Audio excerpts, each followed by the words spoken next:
It is Sunday and I am not focusing on my hair. I did my eyebrows, that's all you're gonna get out of me. Let's do this.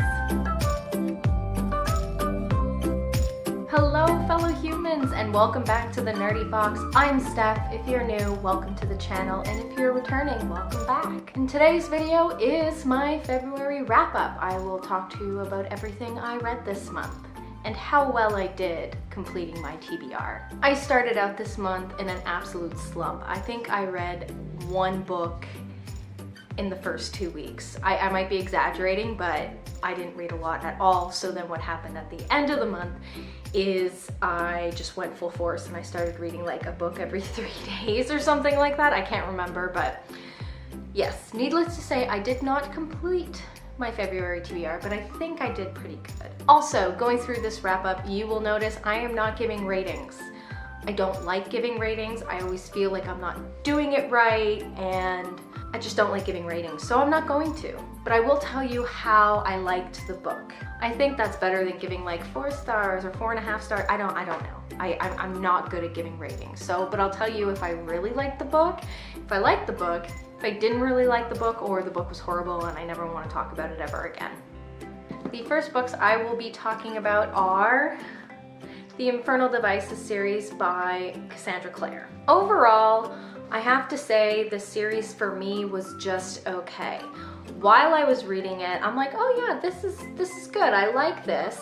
But after I finished the whole trilogy and I picked up another book, which I'll talk about in a second, I realized, no, those were not the best books for me. I very much enjoyed the setting. I love Victorian London. There's just something about that. I don't know, maybe Jack the Ripper, who knows? But there's something about that setting that I absolutely adore. The plot was pretty good and I liked some of the characters, but there was just something about, maybe it was the style of writing, I didn't get heavily into it, and I found myself having to push a lot of the time to finish the books. My favorite book out of all three, I've been having a problem dropping things today. My favorite book in the series is the second book, The Clockwork Prince. I think that this was the book I found the most entertaining out of 3. So overall, I'm gonna give this trilogy an okay. I'm happy I read it. I probably won't reread it again though. The next book I read was Watermelon by Marian Keyes. This is the first book when we're following the Walsh family. We are following Claire, the oldest sister of 5. Right off the bat, Marian Keyes, this is not light rom-com fluffy stuff. After rereading a few of her books this month, I realized these are hard situations these girls are in, and it's really character driven and self-discovery. I really enjoyed following Claire and her thought pattern after her husband leaves her right after she gave birth to their first child. There's a lot to unpack, and it was realistic. Marian Keyes shows the good, the bad, and the ugly when dealing with things. And I really enjoyed the honesty of maybe we're not always thinking the best things for ourselves. But this one is not my favorite Marian Keyes sister I followed this month. It was good, I would recommend it, but it was not my favorite, because my favorite one is Rachel's Holiday. This one is my favorite. I absolutely adore this book. I have filmed a short review for this book, so stay tuned and keep your eyes out on my channel for that.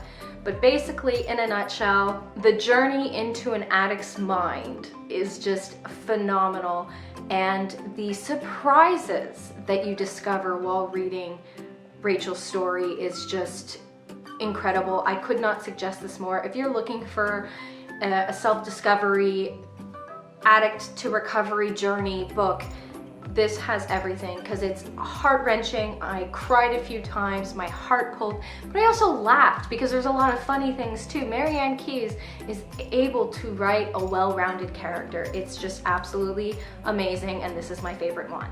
Next one on the list is Angels by Marian Keyes. This one we are following Margaret, also known as Maggie. I would recommend this book. This was a little bit lighter. You know what? It wasn't lighter. That's a lie. Because it seems like a lighter book at the beginning, and then more and more, the way that Marian Keyes slowly divulges information that the character hasn't come to terms with until they do, and they finally share with you what is bothering them, why are they acting ways they are acting, to a T. This book, at the beginning, it seemed very light, and then more and more as you found out Maggie's history, it just, oh, amazing. And the last book I was able to get to in February was Watchmen. I'm gonna confess something, I'm only halfway through it, but I am gonna finish today. It's halfway through Sunday and I'll finish it tonight, or worst comes to worst, I'll finish it tomorrow morning. But this is, it's alternate history and everything goes wrong. How can I not love this? And the fact that I remember the movie easily, I think they did this book justice. I know comic fans said they didn't, but I feel like they did. Alan Moore. That's all I have to say. Alan Moore. He knows how to write a story. He is one of my all-time favorite writers in the graphic novel genre. He just takes it to a whole other level. I absolutely adored this book. I'm adoring it because, like I said, I'm halfway through, so. But yes, it's amazing. The artwork is also phenomenal. It is very 80s comic looking. So there's bright colors and just the development of the characters. Trigger warning, this is not for the faint of heart at all. There's serious topics, there's horrible things that happen to people. So if you're not able to take some gruesome stuff, do not read this book. I am all over the place. Not only did I forget to add the audiobooks for my TBR when I filmed that, I filmed my wrap-up maybe 2.5 hours ago, and as I was doing some notes for it, I realized I forgot to mention the audiobooks that I read in February. So, you know, this is my first full month on YouTube. I'm gonna get organized, I swear. So, the 3 audiobooks I read in the month of February is the Milkweed trilogy by Tregillis. And I gotta say, I loved it the first time I listened to it, and I loved it this time. These books were so phenomenal. I could not suggest these anymore. I absolutely adored them. I feel like I've never heard anybody else talk about these books, so I want to get it out there. I am going to be doing a more in-depth review of these books, so stay tuned for that. But if you do see it on the shelves or you want to listen to the audiobooks, I have to say the audiobooks were really good because the narrator changes his voice for each character. So I feel like that really adds something when you're listening to it. So that's everything I read for February. I hope you enjoyed this video, and if you did, please give it a thumbs up. And if you really like my face, go ahead and hit subscribe. I hope to see you next time. Bye.